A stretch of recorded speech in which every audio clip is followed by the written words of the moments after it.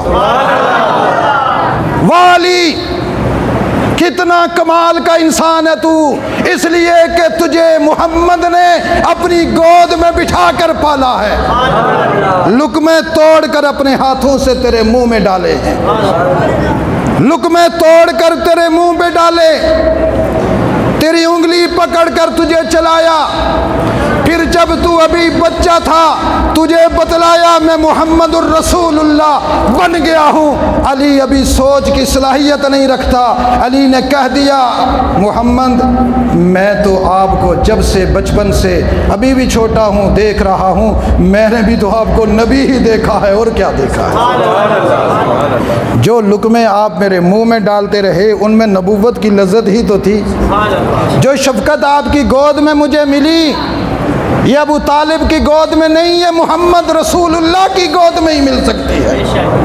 اللہ نے کہا اس علی کوئی تربیت محمد کریں گے، تاکہ بعد کے آنے والے مورخین اپنی کتابوں میں لکھیں گے کہ عائشہ الصدیقہ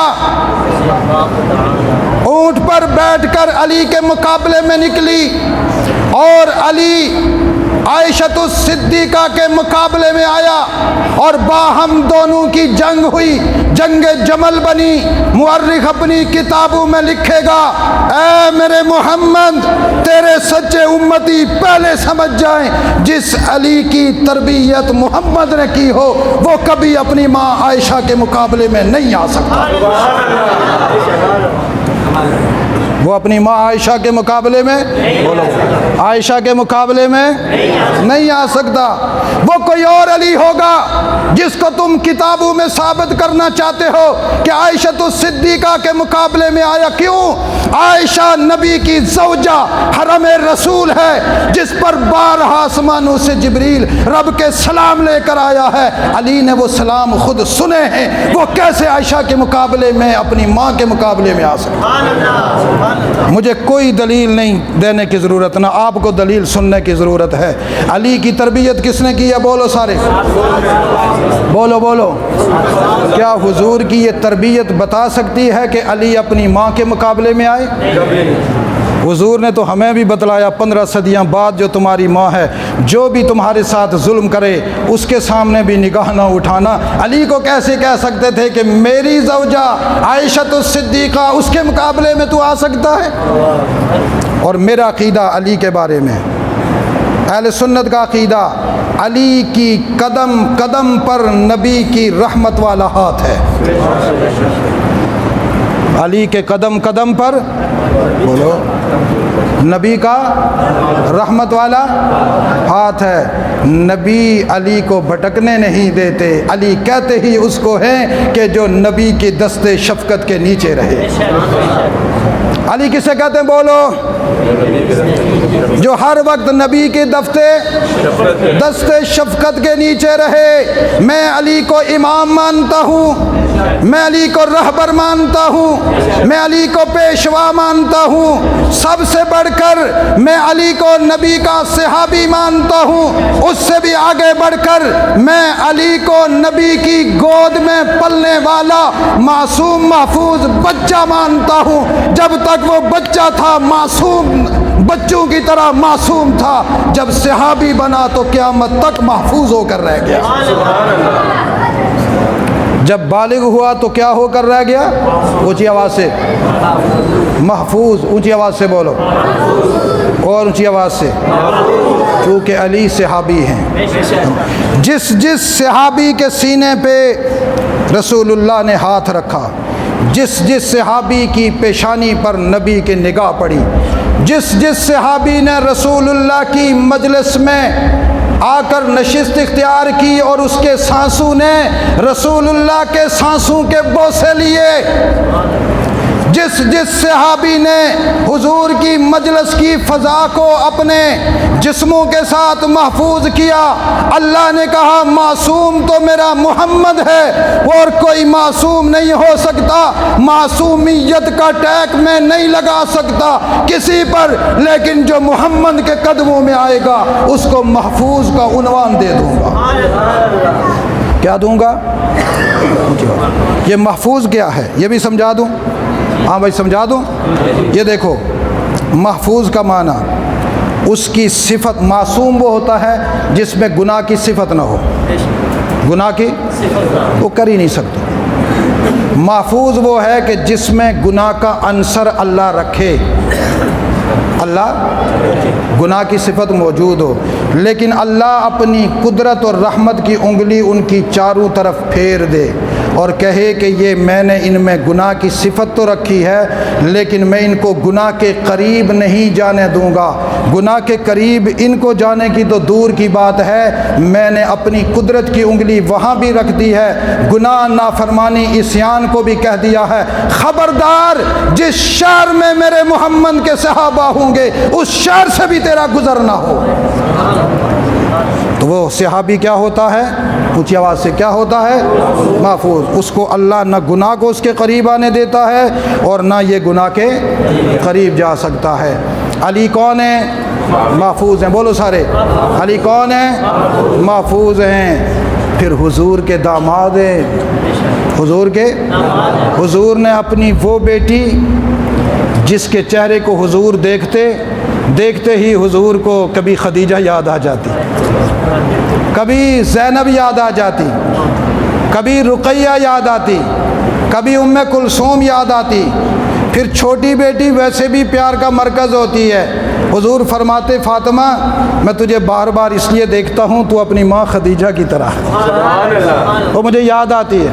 فاطمہ تیری بڑی بہن زینب جس نے تیرے ابو کے لیے مکہ میں بڑے ظلم سہے، جس نے کفار سے ماریں کھائی، جس نے میرے لیے سب سے زیادہ قربانیاں دی، فاطمہ تیرے چہرے میں مجھے زینب یاد آتی ہے، فاطمہ تیرے چہرے میں مجھے اپنی بیٹی رقیہ جو عثمان کے عقد میں تھی وہ یاد آتی ہے، ام کلثوم یاد آتی ہے، تو خود بھی میرے جگر کا ٹکڑا ہے۔ اتنے پیاروں کا مرکز فاطمہ جس شخصیت کے نکاح میں رسول اللہ نے دی وہ علی کتنی شانوں والا ہوگا۔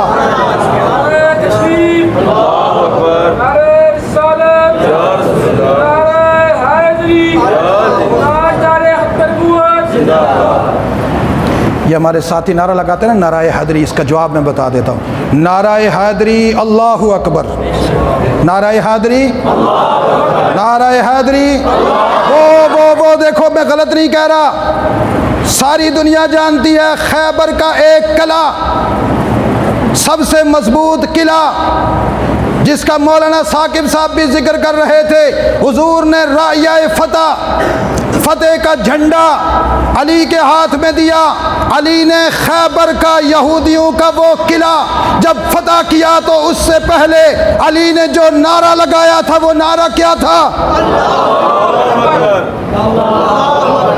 کیا نعرہ تھا؟ تو پھر نعرہ حیدری، نعرہ حیدری۔ اب میں ایک نعرہ صدیقی، کہو اللہ اکبر، نعرہ صدیقی، نعرہ فاروقی، نعرہ عثمانی، نعرہ حیدری، نعرہ معاویہ، نعرہ اصحاب محمد۔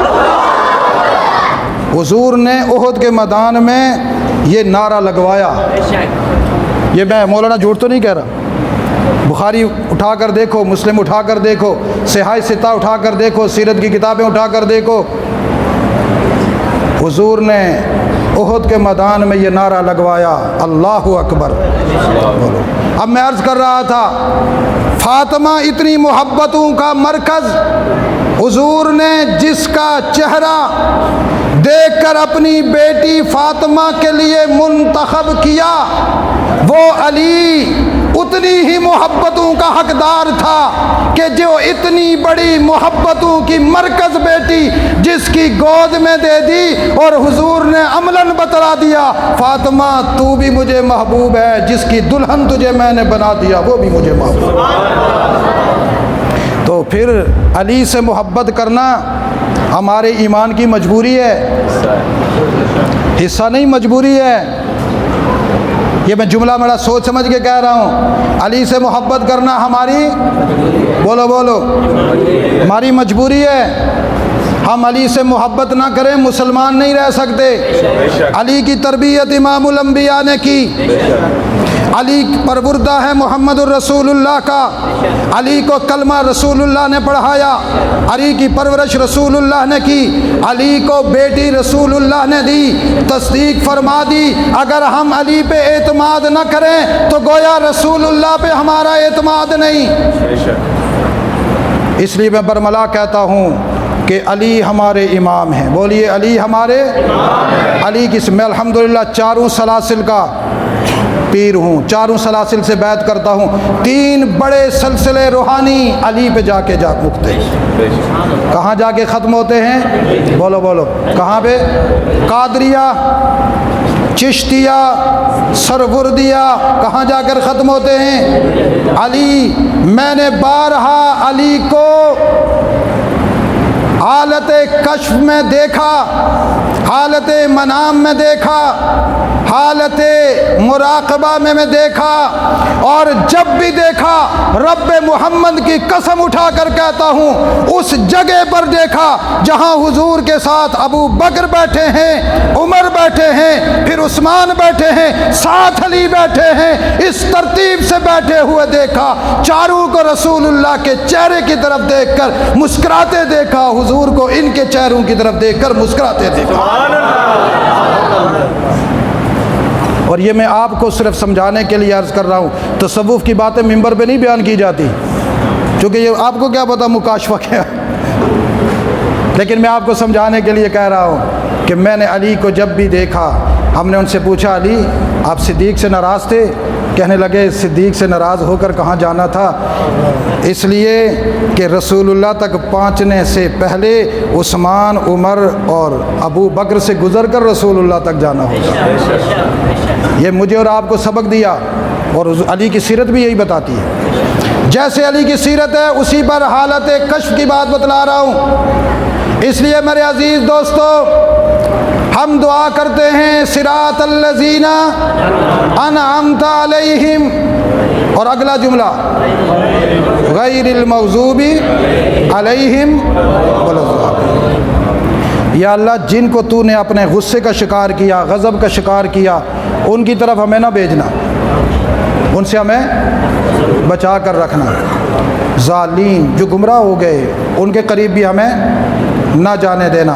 یہ جو عظمت والا قرآن ہے، اس پورے قرآن کا خلاصہ یہ سورہ فاتحہ ہے، بولیے پورے قرآن کا خلاصہ، اور اس میں ہمیں سبق ملا۔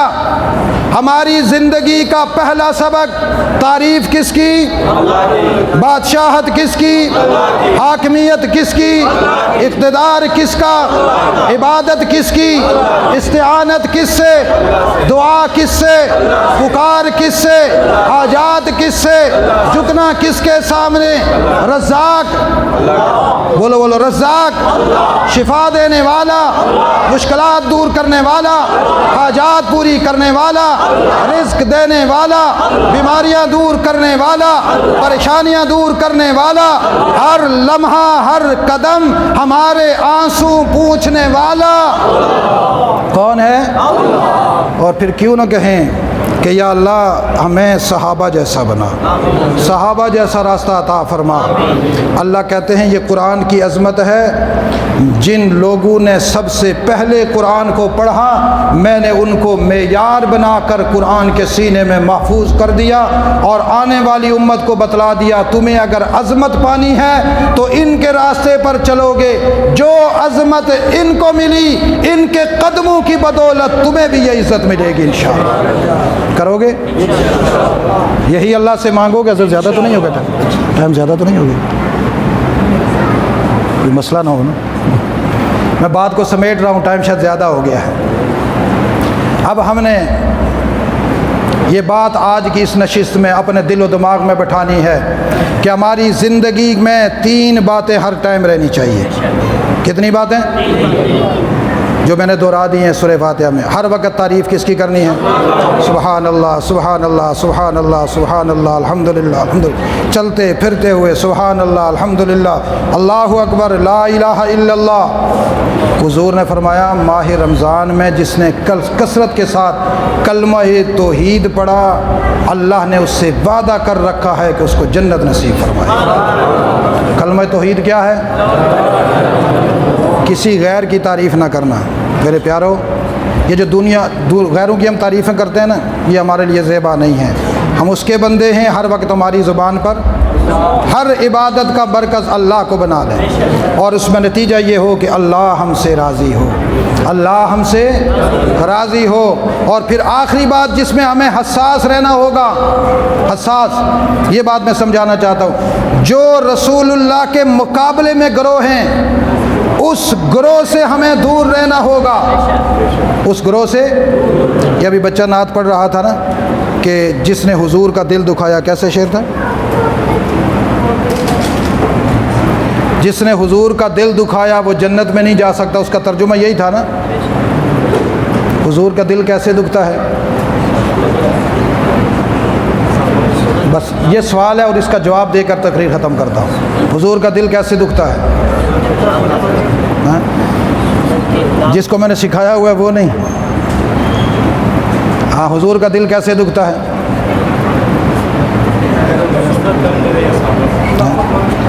جب حضور کا امتی، حضور کا نام لینے والا، دعوی حب رسول کرنے والا حضور کی سنت کو چھوڑتا ہے، حضور کا دل دکھتا ہے۔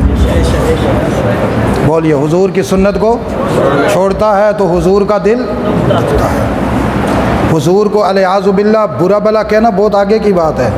حبدار رسول، محب رسول حضور کی سنت کو چھوڑتا ہے، حضور کا دل، اونچی آواز سے، یہ میں اس لیے سمجھا رہا ہوں، میں لوگوں کو، اپنے احباب کو ترغیباً اصلاحاً یہ کوشش کرتا ہوں کہ سنت کے جو مشہور طریقے ہیں کم از کم وہ ہماری زندگی میں آ جائیں۔ آپ نے دیکھا ہوگا ہمارے نوجوان مسجدوں میں آتے ہیں، ننگے سر نماز پڑھتے ہیں یا نہیں پڑھتے؟ اگر کسی سے کہا جائے کہ بھائی ٹوپی سر پہ رکھ کے نماز پڑھو، کہتا ہے سنت ہے، فرض تو نہیں ہے۔ چٹ آگے سے کیا کہتا ہے کہ فرض تو نہیں ہے۔ گویا کہ اس مسئلے کا وہ مفتی ہے کہ وہ ہمیں آگے سے مسئلہ بتاتا ہے، جی فرض تو نہیں ہے۔ اب آپ کہتے ہیں جی واقعی نماز کے فرائض میں تو یہ لکھا ہوا نہیں ہے، ہم نے تو نماز حنفی میں یہی پڑھا ہے کہ نماز کے فلاں فلاں ارکان ہیں، فلاں فلاں شرائط ہیں، فلاں فلاں واجبات ہیں، اس میں ٹوپی کا تو ذکر ہی نہیں ہے۔ اب یہ مسئلہ سنتے ہی آدمی چپ ہو جاتا ہے۔ لیکن اگر ہم اس ٹوپی کو اس حیثیت سے دیکھیں کہ کتابوں میں یہ سنت لکھی ہے یا فرض لکھی ہے، فرض کی کیا تعریف ہے، اس سے ہٹ کر اس کو اگر ہم دیکھیں کہ یہ ٹوپی کس کے سر پہ تھی، کس کے سر پہ تھی؟ کوئی آدمی مجھے ایک لمحے کے لیے کوئی حدیث کا ماہر، سیرت کا ماہر بتلا دے حضور نے کسی لمحے کے لیے عادتاً بغیر کسی وجہ مجبوری کے ایک لمحے کے لیے سر سے ٹوپی اتاری ہو، عبادت کی ہو، یا گھر کے اندر سے باہر نکلے ہوں یا بازار میں گئے ہوں، کوئی بتلا دے۔ حضور کی عادت شریفہ یہ تھی کہ جو چیز امت کے لیے لازم نہیں ہوتی تھی اس کو زندگی میں 2-4 دفعہ ترک کرتے تھے تاکہ کوئی میرا امتی گناہگار نہ ہو جائے۔ لیکن کوئی ایک موقع تو کوئی بتلا دے کہ حضور نے پگڑی اتار کر سائڈ پہ رکھی ہو یا حجرہ میں رکھ کر آئے ہوں اور آ کر کہا ہو کہ نماز پڑھو، میں نماز پڑھاؤں گا۔ حضور کی مستقل سنت ہے، دائمی سنت ہے۔ اب جو آدمی سر پہ ٹوپی نہ رکھے، یہ سنت کے چکر میں تو رہتا ہے کہ جی فرض نہیں ہے، نماز ہو جاتی ہے، رسول اللہ کا تو دل دکھتا ہے۔ نماز کے فرضوں میں ہے یا نہیں، رسول اللہ کے محبت کے فرائض میں شامل ہے؟ بولیے کس میں شامل ہے؟ حضور کی محبت کے فرائض میں شامل ہے۔ میرے عزیزوں، میرے پیاروں، میرے جگر کے ٹکڑوں، میرے آنکھوں کی روشنی ہو، میں بڑے درد دل سے یہ آپ کو کہہ رہا ہوں۔ یہ اس لیے کہہ رہا ہوں کہ یہ جو ہمیں ایک سنت سے دور کرنے کے لیے رسول اللہ کی محبت ہمارے دلوں میں کم ہو، اس کے لیے ہمیں کہہ دیا جی سنت ہے خیر ہے، سنت ہے۔ جب یہ بات ہوتی ہے نا سنت ہے خیر ہے، کرتے کرتے ایک وقت ایسا آتا ہے آدمی فرض چھوڑ دیتا ہے، فرض چھوڑتے چھوڑتے ایک وقت ایسا آتا ہے کہ انسان کی معرفت سلب ہو جاتی ہے۔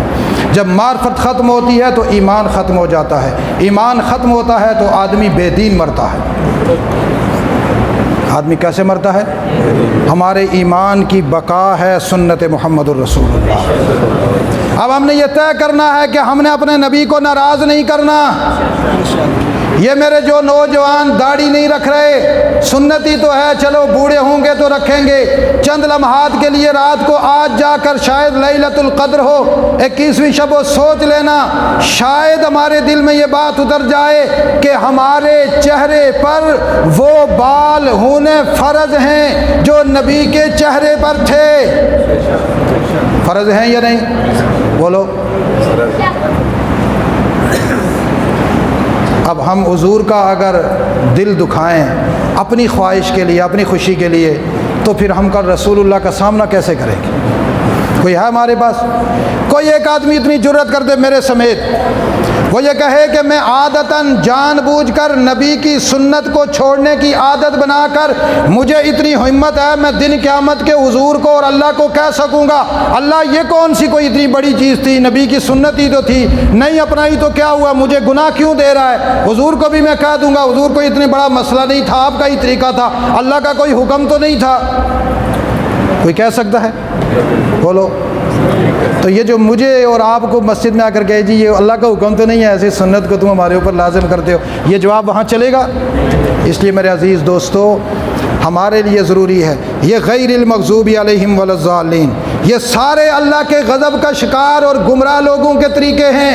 ہمارے اوپر ضروری ہے کہ جب ہم انعام یافتہ طبقے کے لیے دعا کرتے ہیں، ہم سر تا پا اپنے آپ کو انعام یافتہ طبقے کا مجسمہ بنا کر پیش کر کے اللہ کو کہیں اللہ ہم نے ظاہری طور پر حلیہ بنا لیا، اس پر استقامت تو دینا، ہماری انگلی پکڑ کے رکھنا، گمراہ نہ ہونے دینا، اس لیے کہ ہم تیرے نبی کے غلاموں کی اتباع میں آ چکے ہیں، تجھ سے وعدہ کرتے ہیں یہ راستہ نہیں چھوڑیں گے۔ کریں گے کوشش؟ اللہ تعالی ہمیں عمل کی توفیق نصیب فرمائے۔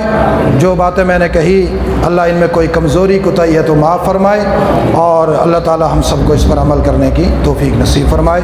وآخر دعوانا ان الحمدللہ رب العالمین۔ لقد يسرنا القرآن للذكر فهل من